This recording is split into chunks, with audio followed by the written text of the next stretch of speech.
आज बनैबा तुला परी नरम स्पंजी चितौ पिठा जहाँ पार्टी रखला मात्रे मिल जाव आ क्षीर सहित खाइबा बहुत बढ़िया लगे।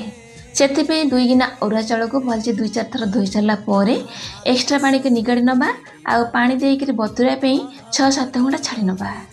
चाउल जिते अधिक समय बतुरबे पिठा सेते नरम बनिबो। 6-7 घंटा पर चाउल को छाणी नवा मिक्सी जार देदेबा। जेतिकी चाउल नहीं जाए सेतिकी नड़िया कोरा नवा माने 2 गिना चाउल पे 2 गिना नड़िया कोरा नवा।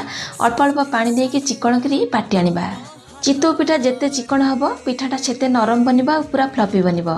एठी गोळई सारला पर कभर दबा आ 2-3 घंटा रेस्ट कई छाड़ी नबा। एमती चितौ पिठा पारंपरिक शैली रे घरे माँ बनाती बहुत टेस्ट लगे। ये पूरा सेट हो जाइए चितौ पिठार बैटर आको आउ गोटे पात्र को काढ़ी नवा। चितौ बुड़ाटा पूरा फुला फुला बनवा स्पंजी बनवा पूरा नरम बनवा से पानी को अधिक कर गरम करवा फुटुवा पानी की आनिक बैटर दबा अल्प अल्प देकी पूरा पतला कंसिस्टेंट करवा और स्वाद अनुसार लुण को ये पकई नवा। चितौ पिठार आण चकुली पिठार आण ठारू अत्यधिक टिके पतला हे।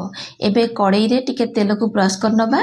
प्रथमे अल्प किछि बैटर को दबा माने 1.5 टंकी दबा कपर दबा पानी के चिपुड़ी के कपड़ा को पकई नवा आ 1 मिनिट सिझा पे छाड़ी नवा।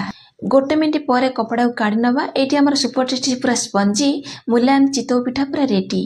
एथर चिता लगे एमिति ही बना।